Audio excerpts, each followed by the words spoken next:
Hello again, everybody. This is Mr. Everything. I'm coming at you with another Wargaming and miniature video. In this video, we're going to go ahead and continue on with our Market Garden project update.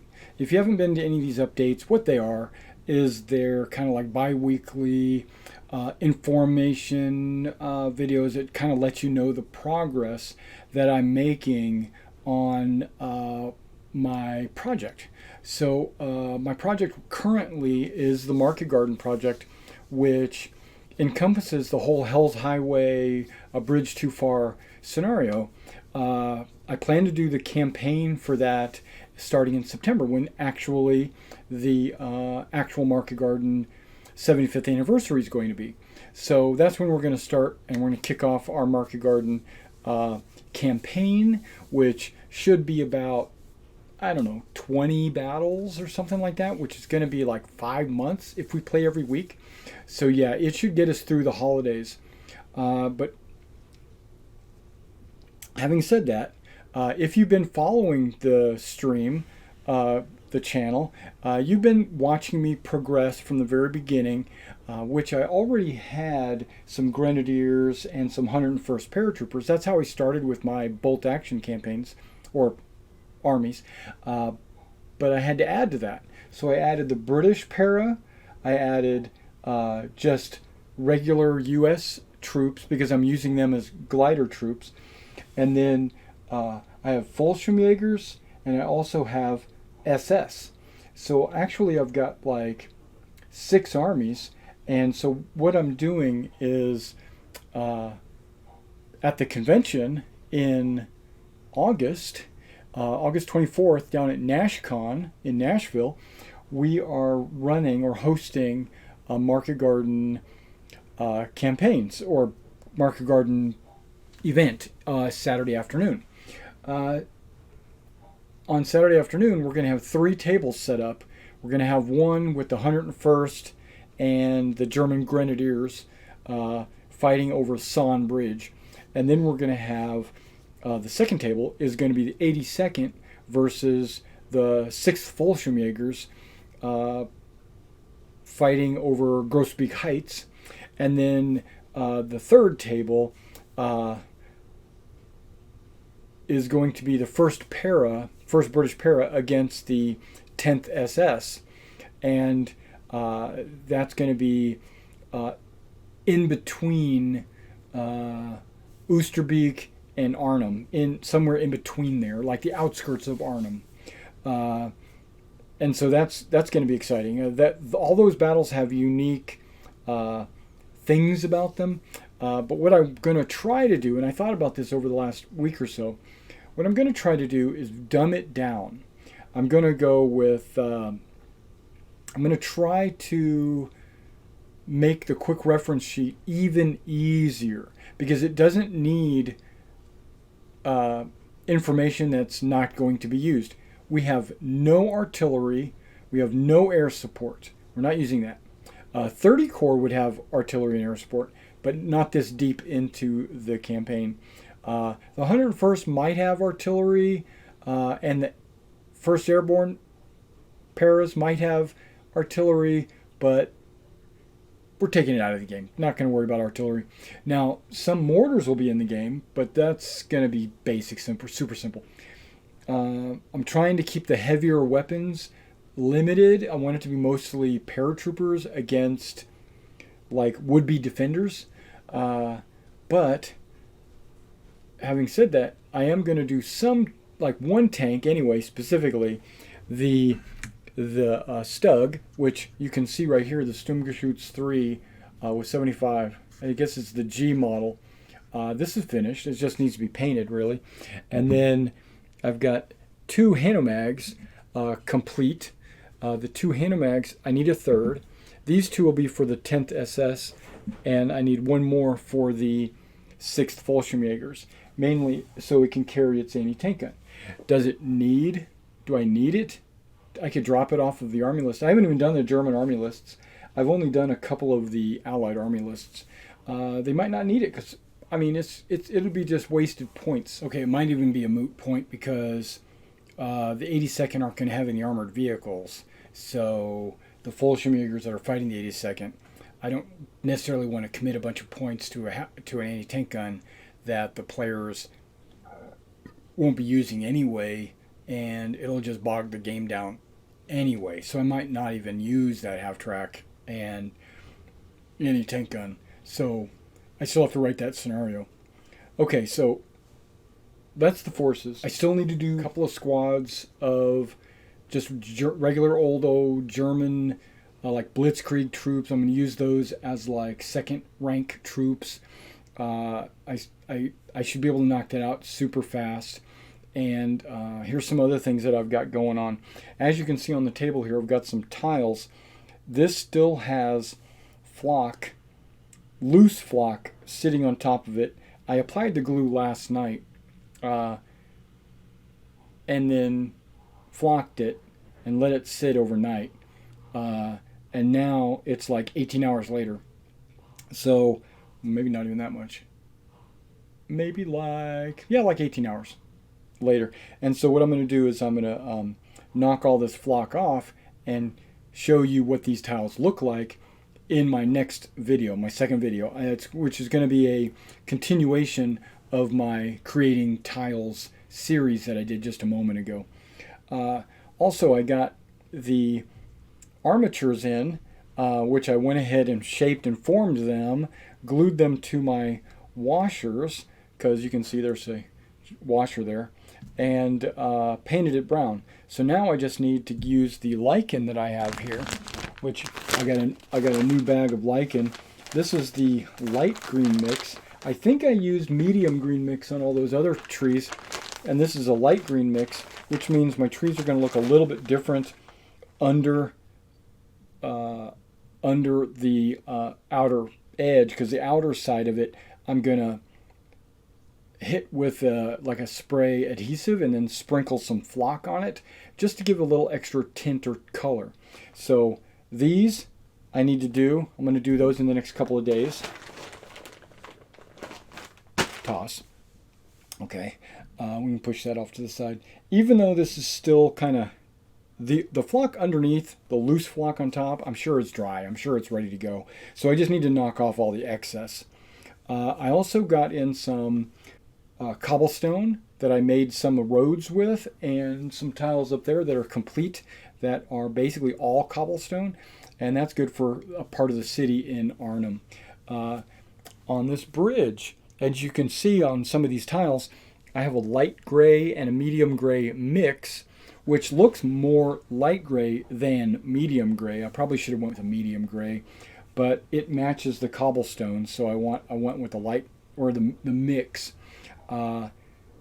It also kind of looks like snow in a way. I was kind of looking at it like that could double as snow, but we're not worried about that. I put that on the bridge to make it look uniform. I broke the handrail off and made it a double wide bridge, because see, now I could put like 2 vehicles on the bridge without too much difficulty. The tank and the half track, maybe. 2 tanks, probably not. Am I going to use this panther and that tiger? Probably not. It's going to be a little overpowered for paratroopers. If I was doing like a paratrooper defense mission, I might do it. But since I'm using the paratroopers as an attack mission, I think it would be unfair to have the tanks sitting in the town or whatever. So we'll see. We'll see how that works out. I might do a couple of play tests before now in the convention. We'll try to figure it out. Because I do have every tile finished that I need for this convention. I don't have every tile needed for the campaign that I plan to run, but I do have every tile needed for the convention. What else did I want to talk about?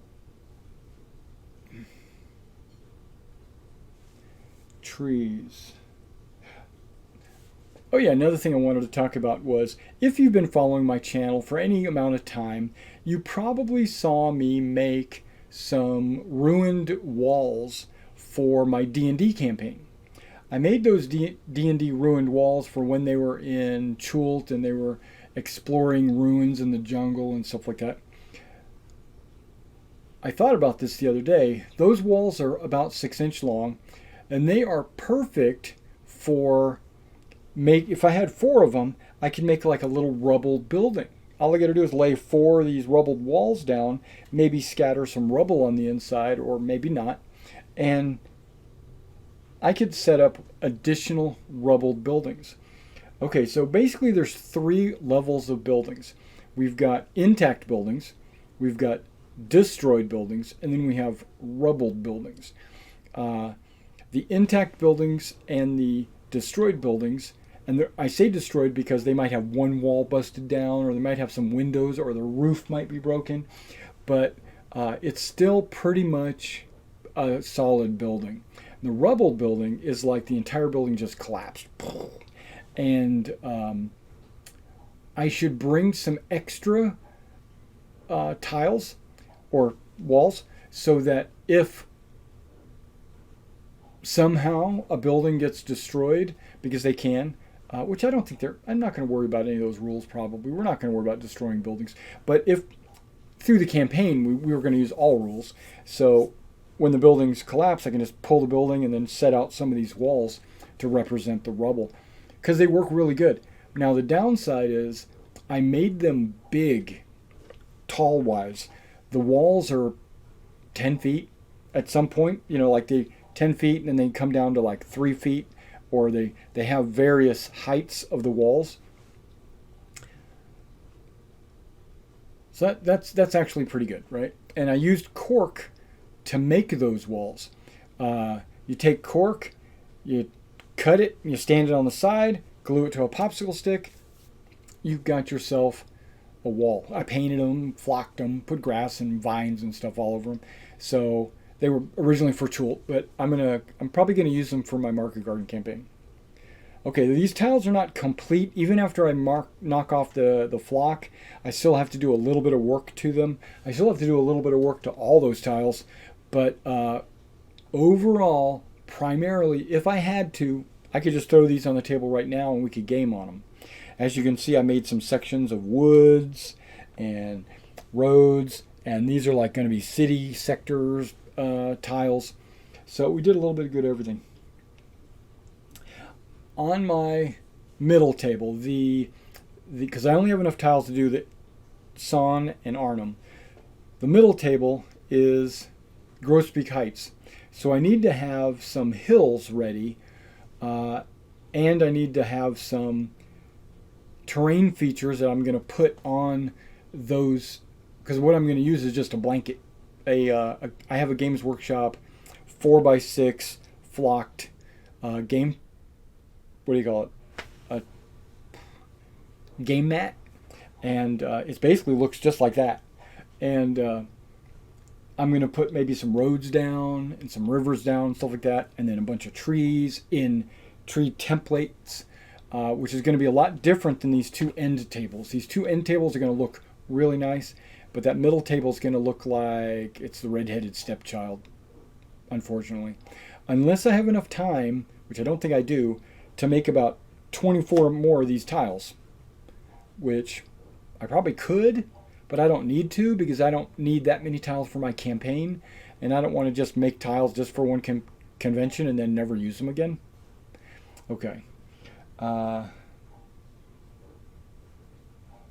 Let's make sure we touched on everything. I got figures, except, oh yeah, I also got a limited edition, let me reach. I also got a limited edition Captain Winters miniature figure. He's actually supposed to be in command of the unit that's attacking Son Bridge, according to the scenario. And I'm not sure what special abilities he has, but he's basically a special character. Yeah, oh yeah. I've got an order out that hasn't been delivered yet. It's got 3 more destroyed buildings, which are just 3 buildings basically. And it's got a guard tower. The Son Bridge has a machine gun nest in the top of a guard tower, and this is weird. I have no German medium machine guns. I have a shitload of light machine guns, but I don't have, not in any of my armies. My SS, my Grenadiers, my Fallschirmjägers, or my Blitzkrieg Germans, I don't have any machine guns. So what I did was I ordered a medium machine gun in as well as those buildings, so that when they come in, I can put it up in the guard tower. Also, I ordered some partisans. I don't know if I'm going to use those in the tournament, or not tournament, but at the convention. I am going to use them in the campaign. But I just went ahead and added them on the order. A couple of things I thought about as well. The 10th SS should have 1050, not 1051s, or I'm sorry, 250s and not 251s. The 251 was a full squad could carry a full squad of men, like 12 men. The driver, the gunner, and like 10 other dudes. The 250, which is considered the recon half track, it's a lot shorter. You know, it's about 25% shorter. It can only hold about a 6-man team, something like that. I'll have to look at it, but that's what these are supposed to be. But since I already had these, I'm going to use these, and people are just going to have to get over it. You know, yeah, I thought about ordering the 250s, but I didn't think they would get here in time for me to put them together and paint them for the convention, so I didn't. You know, other than that, you probably saw me put a bunch of buildings together, a bunch of tiles. During the tile board construction video, which is the first 3 videos of this, I had laid out a bunch of buildings. I even did a video on all the buildings I have so far. So that was kind of cool. Okay, yeah, that's basically it. That keeps you up to date. Now I'm going to let you go, and then I'm going to start the next video where I actually work on these tiles. And if you want to come and watch that, it's going to be the fourth episode in that series. See you then.